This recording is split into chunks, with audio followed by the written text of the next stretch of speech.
Dear friends, welcome back your own channel. നിങ്ങൾ ഇതുവരെയും തയ്യാറാക്കി നോക്കിയിട്ടില്ലാത്ത വളരെ വ്യത്യസ്തമായിട്ടുള്ള ഒരു ഇഞ്ചിക്കറിയുടെ റെസിപ്പിയാണ് ഇന്നത്തെ വീഡിയോ. ഈ ഇഞ്ചിക്കറി ഇതുപോലെയാണ് ഉണ്ടാക്കുന്നതെങ്കിൽ ഈ ഇഞ്ചിക്കറി നമ്മുടെ മെറ്റബോളിസം കൂട്ടാനും ഇൻഡൈജഷൻ തടയാനും അസിഡിറ്റി ഉള്ളവർക്കും വിശപ്പില്ലായ്മ അനുഭവപ്പെടുന്നവർക്ക് വിശപ്പുണ്ടാക്കാനും ഒക്കെ വളരെ നല്ലതാണ് ഈ ഇഞ്ചിക്കറി. ഈ ഇഞ്ചിക്കറി ഏത് ഫംഗ്ഷനും നിങ്ങൾക്ക് ഉണ്ടാക്കാവുന്നതാണ്. നിങ്ങൾക്ക് ഇത് മറ്റുള്ളവർക്ക് നിങ്ങൾ ഈ ഇഞ്ചിക്കറി ഉണ്ടാക്കി കൊടുത്തു കഴിയുമ്പോൾ അവർ കഴിച്ചതിന് ശേഷം 100% ഈ റെസിപ്പി നിങ്ങളോട് ആവശ്യപ്പെടും. അങ്ങനെ ആവശ്യപ്പെടുകയാണെങ്കിൽ എൻ്റെ ഈ വീഡിയോ ഷെയർ ചെയ്ത് കൊടുത്താൽ മതി കേട്ടോ. കടായി ചൂടാക്കി 2 ടേബിൾ സ്പൂൺ കടുകെണ്ണ ഒഴിച്ചതിന് ശേഷം കടുകെണ്ണ നന്നായിട്ട് ചൂടായതിന് ശേഷം കറിവേപ്പില, ഒരു പിടി കറിവേപ്പില നല്ലതുപോലെ വാഷ് ചെയ്തതിന് ശേഷം ഇതിലേക്കിട്ട് മൂപ്പിച്ച് ആദ്യം കോരി എടുക്കണം. കടുകെണ്ണ നിങ്ങൾക്ക് ഇഷ്ടമില്ല എന്നുണ്ടെങ്കിൽ നിങ്ങൾ ഏത് കുക്കിംഗ് ഓയിലാണോ നിങ്ങൾ ഇഷ്ടപ്പെടുന്നത് ആ എണ്ണയിൽ ഇതുണ്ടാക്കാവുന്നതാണ്. കടുകെണ്ണയിൽ ഒരു കാരണവശാലും കൊളസ്ട്രോളോ പ്രഷറോ ഷുഗറോ ഒന്നും വരാൻ സാധ്യതയുള്ളതല്ല. കടുകെണ്ണ നമ്മുടെ ശരീരത്തിന് വളരെ നല്ലതാണ്. കടുകെണ്ണ cold press, കച്ചി Ghani cold press കടുകെണ്ണയാണ്. ഇത് മാർക്കറ്റിൽ ഇന്ന് അവൈലബിൾ ആണ്.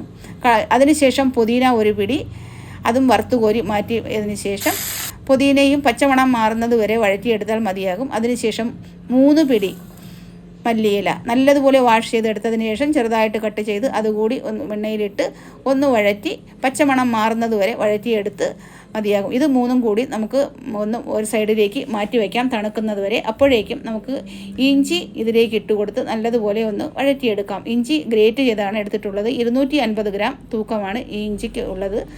ഇഞ്ചി ഒന്ന് പകുതി വഴണ്ട് വരുമ്പോഴേക്കും 1 കപ്പ് ചെറിയ ഉള്ളി ചെറുതായിട്ട് അരിഞ്ഞതും 1/2 കപ്പ് വെളുത്തുള്ളി ചെറുതായിട്ട് അരിഞ്ഞതും 1 സ്പൂൺ ഉപ്പും കൂടി ഇട്ട് കൊടുത്ത് ഇത് നല്ലതുപോലെ ഒന്ന് വഴറ്റിയെടുക്കാം. നന്നായിട്ട് മൂത്ത് വരേണ്ട ആവശ്യമില്ല. ബ്രൗൺ കളർ ആകുമ്പോഴേക്കും നമുക്കിത് എണ്ണയിൽ നിന്നും കോരി മാറ്റാവുന്നതാണ്. തണുത്തതിന് ശേഷം നമുക്ക് മിക്സിയുടെ ജാറിലിട്ട് അരച്ചെടുക്കാം.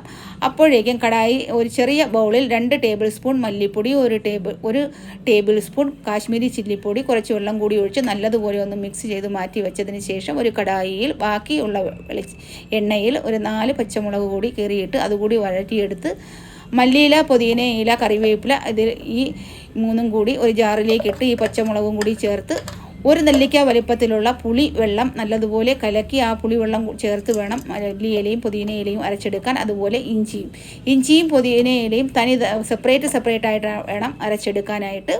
പുളിവെള്ളം ഉപയോഗിച്ചാണ് ഞാൻ ഇത് രണ്ടും അരച്ചെടുത്തിട്ടുള്ളത്.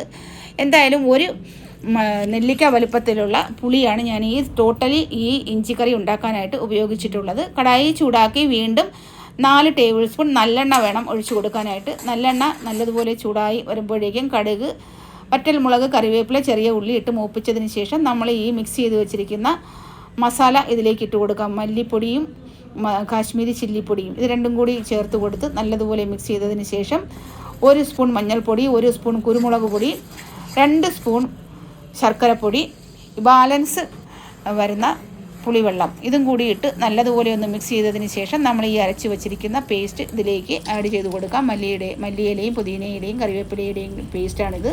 പുളിവെള്ളം ഉപയോഗിച്ചാണ് ഞാനിത് അരച്ചെടുത്തിട്ടുള്ളത്. നല്ല സ്മൂത്ത് പേസ്റ്റായിട്ടാണ് അരച്ചെടുത്തിട്ടുള്ളത്. അത് കഴിഞ്ഞ് നമുക്ക് ഈ ഇഞ്ചി നല്ലതുപോലെ അരച്ച് വെച്ചിരിക്കുന്ന ഈ ഇഞ്ചി നന്നായിട്ട് അരഞ്ഞ് കിട്ടും കേട്ടോ.